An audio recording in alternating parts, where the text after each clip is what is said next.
Grisélida, de Charles Perrault.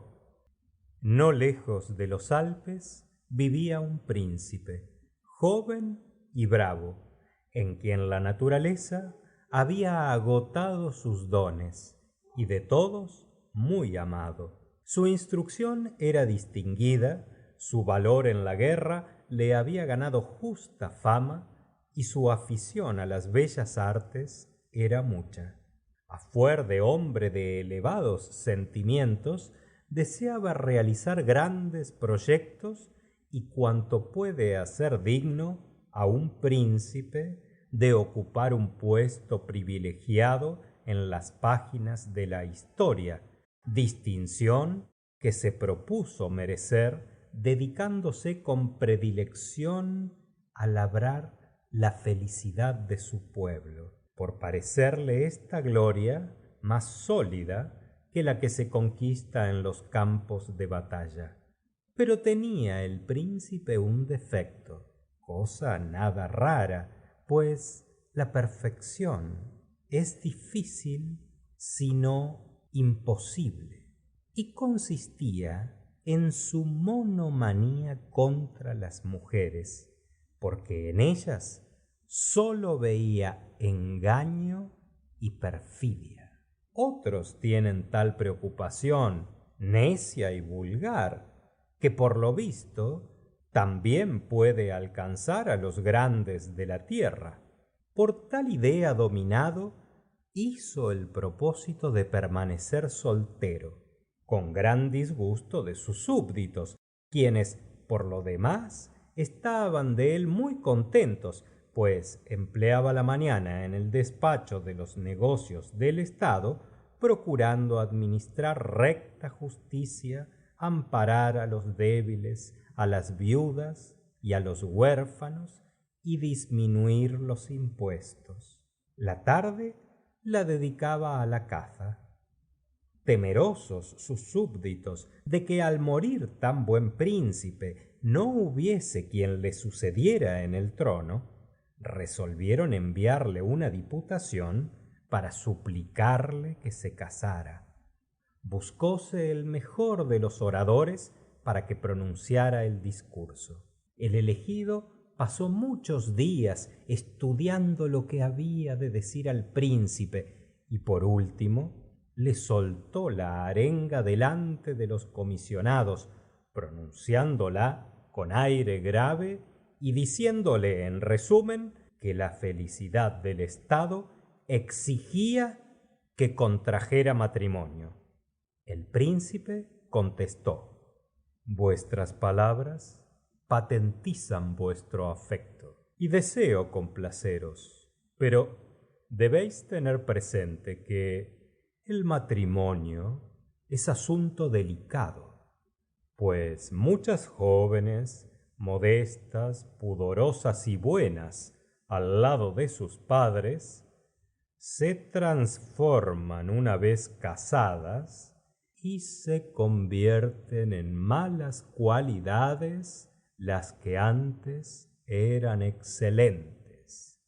La cándida se trueca en coqueta, la prudente en alborotadora, la que era alegría de su casa en infierno de la del marido, la económica en derrochadora, la modesta en imperiosa, y la que no osaba levantar la voz en el hogar paterno quiere mandar en absoluto en el del esposo. Me espantan tales defectos, pero como quiero contentaros, buscad una joven beldad sin orgullo, sin vanidad, obediente, que no tenga más voluntad que la de su marido, y cuando hayáis dado con ella, será mi esposa. Dada la respuesta, el príncipe montó a caballo y a escape dirigióse en busca de su traílla, que se había adelantado y le esperaba en la llanura. En cuanto llegó, soltáronse los perros, resonaron las trompas y comenzó la cacería, ganándoles a todos en ardor. Y tanto fue éste y tanto se alejó de su comitiva que al detener el caballo cubierto de sudor después de una vertiginosa carrera, observó que estaba solo y que no oía los ladridos de los perros ni los ecos de las trompas. Hallóse en un sitio encantador, donde los arroyuelos murmuraban, las flores del prado perfumaban el ambiente y los verdes árboles daban fresca sombra. Y mientras estaba extasiado en la contemplación de la naturaleza, apareció a su vista una joven, y tal efecto le produjo que creyó eran los ojos del corazón los que la miraban, no los del cuerpo. La joven era una pastora que estaba apacentando su rebaño y mientras tanto hilaba a orillas de un arroyo. Su tez era blanca, sus mejillas recordaban las rosas, sus labios el clavel, sus ojos el azul del cielo y su mirada la luz de las estrellas. El príncipe no se cansaba de mirarla, dirigióse hacia ella y como al ruido levantase la cabeza y le viera, de tal manera tiñóse de grana su rostro que el príncipe creyó que aquel día la aurora se había asomado 2 veces al horizonte. Debajo de su rubor, el príncipe descubrió una sencillez, una dulzura, una sinceridad de que había creído incapaz al bello sexo, y presa de una emoción por él hasta entonces desconocida, se acercó con timidez a la pastora y le dijo: He perdido de vista a mis compañeros. ¿Podríais decirme si la cacería ha pasado por aquí? No, señor, contestó la joven, pero os enseñaré un camino que os llevará al lado de vuestros amigos. Gracias, bella joven, añadió el príncipe. Muchas veces he estado en estos lugares, pero hasta ahora no he sabido ver lo más precioso que hay en ellos. Al decir estas palabras, inclinóse para beber en el arroyo y apagar la ardiente sed que le devoraba. Esperad un momento, añadió ella. Saltando como un jilguero, fue a su cabaña y volvió con la sonrisa en los labios, ofreciendo al príncipe un vaso que, con ser de barro, parecióle más precioso que los de oro y plata. Luego de haber bebido, guióle la pastora a través del bosque, fijándose el príncipe en el sitio por donde pasaban, porque deseaba ver de nuevo a la joven. Por último, descubrieron la llanura y a lo lejos el palacio del príncipe, quien se separó de la pastora no sin tristeza, y en ella pensando, a paso lento se encaminó a su suntuosa morada. Tan grabada tenía su imagen en su corazón que al día siguiente salió a cazar más temprano que de costumbre y guiándose por sus recuerdos, dio con el arroyo, con el rebaño y con la pastora. Trabó conversación con ella y supo que era huérfana de madre y vivía con su padre, siendo su nombre Grisélida. De los frutos de la tierra se alimentaban y de la leche de las ovejas, cuya lana hilaba, tejiéndose los vestidos sin recurrir para nada a la ciudad. A medida que oía a la joven, la llama del amor iba en aumento en el corazón del príncipe, porque se le aparecían las bellezas del alma de la pastora. Con sentimiento despidióse de ella y al llegar a su palacio mandó reunir su consejo y le dijo: mis pueblos quieren que me case, y accediendo a sus deseos, he buscado la mujer que ha de compartir conmigo el trono. Entre vosotros la he hallado, y es hermosa, prudente y honesta. Al elegirla de este país, he hecho lo que mis antepasados muchas veces hicieron. No os diré quién es la preferida hasta el día de la boda. La noticia cundió con tanta rapidez que al poco rato no hubo quien la ignorara, siendo general la alegría y grande la satisfacción del orador que había expuesto al príncipe la conveniencia de casarse, pues atribuía únicamente a su discurso el mérito de la resolución. Cada joven creyó que ella era la elegida, y todas se vistieron con coquetería, hablaron con melindre y se peinaron con esmero. Comenzaron los preparativos para los festejos públicos. Se levantaron arcos, se construyeron preciosos carros triunfales, se prepararon castillos de fuegos artificiales y se anunciaron funciones gratuitas. Por fin llegó el tan esperado día de las bodas, y antes de amanecer ya estaba todo el mundo levantado, en particular las jóvenes casaderas, que esperaban la llegada del mensajero que debía pronunciar el nombre de la elegida. El pueblo lanzóse a la calle, donde los soldados mantenían la circulación. Resonaron músicas, clarines y tambores en el palacio, y por último salió el príncipe, rodeado de su corte, siendo acogido por entusiastas aclamaciones. Siguiéronle todos con la mirada, y general fue la sorpresa al verle salir de la ciudad y dirigirse al vecino bosque, como tenía por costumbre todos los días. La alegría trocóse en desencanto, pues el pueblo supuso que, dominado por su pasión por la caza, había dado al olvido la boda. La sorpresa de la corte no era menor que la del pueblo, y fue en aumento cuando el príncipe se internó en lo más profundo del bosque. Al llegar delante de la cabaña de la pastora, se detuvo.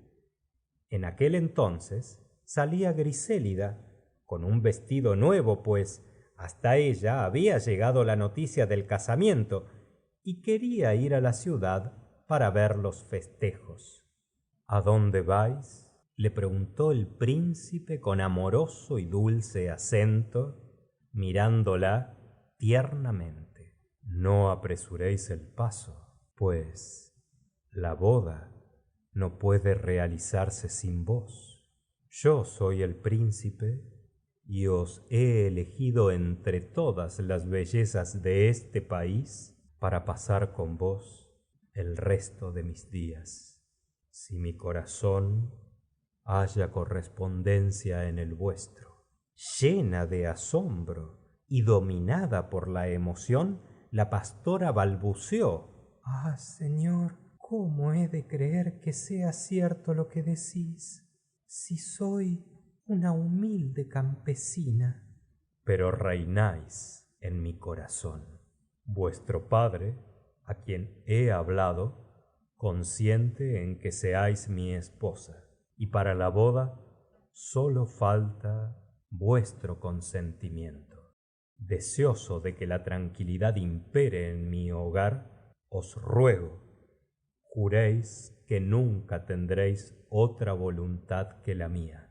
Lo prometo y lo juro, contestó ella. Aunque me hubiese casado con el último aldeano, su yugo me sería dulce y en todo le obedecería. ¿Cuánta no será mi obediencia si hallo en vos mi señor y mi esposo? La corte aplaudió la elección. Las señoras que formaban parte de la comitiva entraron con Grisélida en la cabaña y le pusieron los vestidos que llevan las novias de los reyes, y todas se esmeraron en su obra, admirando mientras tanto el aseo de aquella pobre morada que se cobijaba a la sombra de un plátano y parecía una mansión llena de encantos. Al aparecer Grisélida, todos aplaudieron y celebraron su belleza realzada por el rico traje, pero el príncipe casi hubiera preferido verla con los sencillos vestidos de pastora. Los novios tomaron asiento en un soberbio carro de oro y de marfil, y el príncipe mostróse más orgulloso al lado de Grisélida que cuando hacía su entrada triunfal después de haber obtenido una victoria.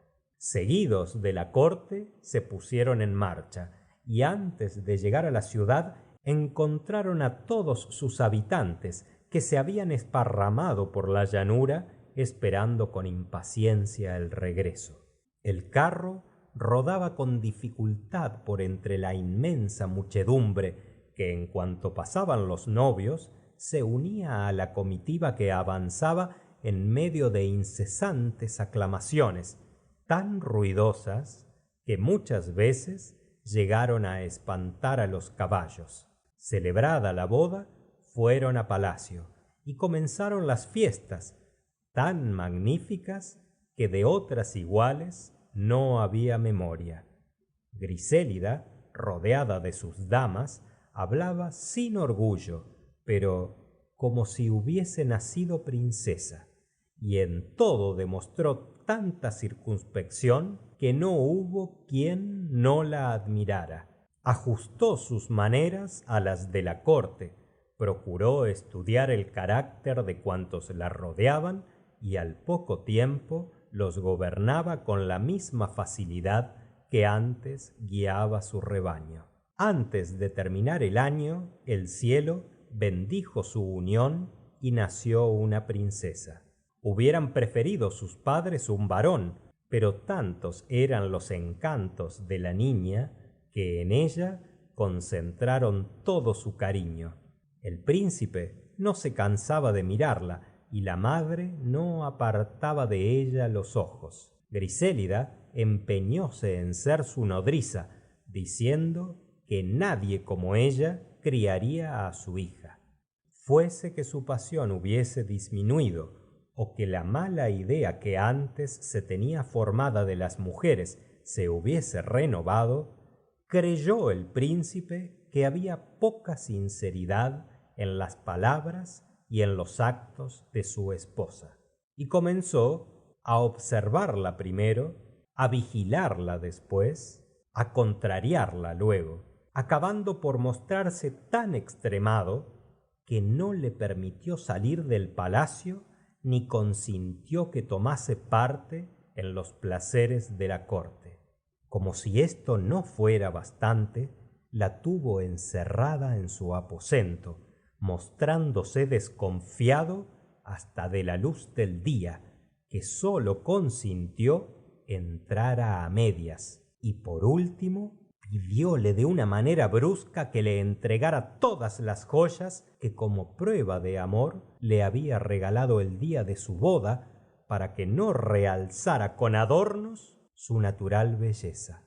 Grisélida se las dio con el mismo placer con que las había recibido, porque se dijo que entonces, como ahora, complacía a su marido, cuya voluntad debía ser la suya. Mi esposo y señor, pensó, me mortifica por ponerme a prueba, y hace bien, puesto que en medio de los placeres podría debilitarse mi virtud. Si tal no es el propósito de mi marido, bendito sea Dios, que prueba mi constancia y mi fe, a cuya suprema bondad soy deudora, de que por medio de tantas contrariedades quiera corregir mis defectos. Bendito sea ese rigor que por más que me haga sufrir, es tan provechoso. y bendita sea la bondad paternal de Dios y la mano de que se sirve para mi salvación. A pesar de que Grisélida obedecía sin replicar todas las órdenes del príncipe, éste se decía: su virtud es fingida y su hipócrita resignación se debe a que no la he herido en lo que ama. Su hija ha de vencerla. Entró en su cámara y hallóla que estaba jugando con la princesita después de haberla amamantado. Mucho la amas, murmuró su marido, pero es necesario que te separes de ella, porque quiero que desde la más tierna edad se formen sus costumbres y, además, preservarla de ciertos defectos que a tu lado podría adquirir. Su buena suerte ha querido que encontrase una dama de talento que sabrá infundir en su alma todas las virtudes y darle la educación que corresponde a una princesa. Por lo tanto, disponte a separarte de tu hija, pues en breve vendrán por ella. Pronunciadas estas palabras, salió el príncipe de la estancia, pues no tuvo el corazón bastante duro para presenciar el cumplimiento de sus órdenes y ver cómo arrebataban la única prenda de su amor a Grisélida, que llorando y abatida esperó el fatal momento. Cuando apareció la persona encargada de dar cumplimiento al mandato del príncipe, la infeliz madre murmuró: es necesario obedecer. Abrazó a su hija, pareció querer devorarla con la mirada, besóla con la efusión del cariño maternal y llorando a mares se separó de ella. Cerca de la ciudad había un monasterio famoso por su antigüedad, habitado por monjas sujetas a una regla austera y regidas por una abadesa ilustre por su piedad. Allí fue llevada la niña sin declarar su nombre ni cuna, si bien algunas preciosas alhajas que se la hallaron indicaron que no quedarían sin recompensa los cuidados que se le prodigaran. El príncipe se entregó con más ardor que antes a los violentos ejercicios de la caza para ahogar la voz de su conciencia, que le reprendía su crueldad. Y cuando volvió a presentarse delante de su esposa, lo hizo con el recelo del que va a hallarse enfrente de una fiera a la que ha arrebatado sus pequeñuelos. Pero Grisélida le recibió con la misma ternura y tuvo para él sonrisas tan dulces como en los mejores días de su felicidad. Tal proceder conmovióle, mas logró la desconfianza dominarle y 2 días después, queriendo sujetar a su esposa a más rudas pruebas, le dijo con fingido sentimiento que su hija había muerto. Tan funesto fue el efecto producido por la terrible nueva que el príncipe sintió por un instante el vehemente deseo de poner término al dolor de Grisélida, diciéndole que la noticia era inexacta, pero siempre desconfiado, quedaron vencidos los nobles ímpetus de su corazón. La infeliz princesa procuró hacerse superior a sus penas y mostrarse cada vez más amante con su marido. 15 años transcurrieron sin que nada turbase la paz perfecta en que vivían, mostrándose ambos igualmente cariñosos. Luego, si alguna vez el príncipe la contrariaba, era para mostrarse después más enamorado. Y mientras tanto, creció la joven princesa, hermosa, reflexiva, dulce, candorosa, vivo retrato de su encantadora madre, a cuyas cualidades reunía las nobles de su ilustre padre. Vióla por casualidad un joven cortesano de alta prosapia, superando a la cuna la belleza y los dotes, y de ella enamoróse locamente. Adivinó la princesa el amor que inspiraba, y transcurrido algún tiempo, también ella acabó por enamorarse. Quiso la casualidad que el príncipe hubiese fijado la atención en el joven y deseara casarlo con su hija, pero, siempre desconfiado, se propuso ponerle a prueba y discurrió de la siguiente manera: quiero hacerles dichosos casándoles, pero antes es necesario que la zozobra y el temor les hagan apreciar en todo su valor su felicidad. Al mismo tiempo, realzaré por medio de la piedra de toque del sufrimiento la paciencia de mi esposa, no ya como hasta el presente para tranquilizar mi loca desconfianza, puesto que no me es posible dudar de su amor, sino para que su bondad, su dulzura, su admirable prudencia brillen a los ojos de todo el mundo y todos la respeten al admirar sus nobles y extraordinarias cualidades. Inmediatamente manifestó a la corte que, habiendo muerto la hija nacida de su matrimonio, que calificó de loco, y no teniendo por lo tanto sucesión, quería tomar esposa de ilustre cuna para asegurar un sucesor al estado, añadiendo que la futura princesa había sido educada en un convento. Terrible fue la nueva para los jóvenes amantes. El príncipe dijo acto seguido a Grisélida que era necesaria la separación para evitar mayores desgracias, pues, indignado el pueblo de su humilde cuna, le obligaba a contraer más ilustre alianza. Es necesario, añadió el príncipe, que volváis a vuestra cabaña, vistiendo antes las ropas de pastora que he mandado prepararos. La princesa oyó pronunciar su sentencia, procurando mostrarse resignada y sin despegar los labios para quejarse. Y si bien hizo grandes esfuerzos para que su rostro permaneciese tranquilo, no pudo impedir que gruesas lágrimas rodasen por sus mejillas. Sois mi marido y señor, le dijo, lanzando un suspiro y próxima a desmayarse.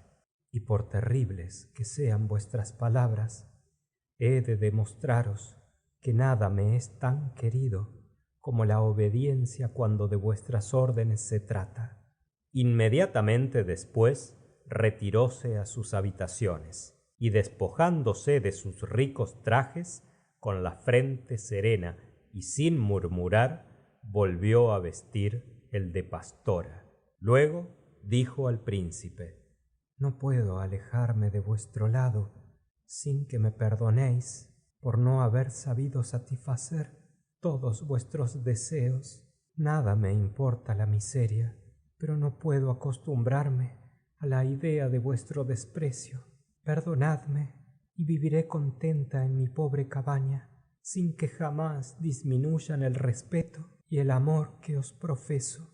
Tanta sumisión y grandeza de alma, reveladas debajo de un humilde traje, impresionaron con fuerza al príncipe, que, sintiendo avivarse la llama de su pasión tan fuerte como en los primeros días, dio un paso para abrazar a Grisélida, pero se contuvo, deseoso de no ceder hasta el último momento, y contestó con acento duro: he dado al olvido lo pasado. No me disgusta vuestro arrepentimiento. Podéis iros.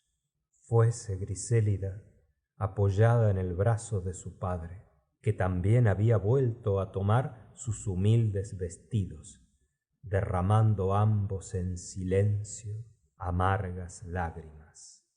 Volvamos a nuestra cabaña, le dijo Grisélida, y abandonemos sin pesar la pompa de los palacios. No hay tanta magnificencia en nuestra pobre morada, pero en cambio nos brinda con la tranquilidad y con la paz. Apenas hubo llegado a la casita donde nació, volvió a hilar y a apacentar su rebaño, sentándose a orillas del arroyo donde por primera vez la había visto el príncipe. Con frecuencia levantaba los ojos al cielo para pedirle que colmara de dichas, riquezas y gloria a su esposo. El príncipe mandó llamarla y le dijo: Grisélida, quiero que la princesa con quien me caso esté contenta de vos y de mí. Mañana es la boda, y os ordeno que me ayudéis para que nada turbe su alegría y sepa cuáles son mis deseos, a fin de que pueda complacerme. Dispondréis sus habitaciones, teniendo en cuenta que se trata de una joven princesa a la que amo tiernamente, y para que os convenzáis de que es digna de mi cariño, quiero que la admiréis. Vio Grisélida a la joven y parecióle que veía a la aurora, sintiendo su corazón afectos tan dulces como inexplicables. Al ver aquel hermoso rostro, recordó los días felices que ya habían pasado y murmuró: si mi hija no hubiese muerto, sería tan bella como ella y tendría su edad. Este recuerdo de madre despertó en su pecho tal amor por la joven que dijo al príncipe con acento conmovido: permitidme, señor, os indique que esta encantadora princesa, que va a ser vuestra esposa, educada en medio de todos los regalos, no podrá vivir a vuestro lado como yo he vivido, sin que la muerte ponga término a vuestra felicidad. Nacida en humilde cuna, todo lo he sufrido, pero una palabra dura o seca a ella la mataría. Cuidad de lo que os importa, le contestó el príncipe con rudeza, y cumplid mis órdenes. No consiento que una pastora me recuerde mis deberes.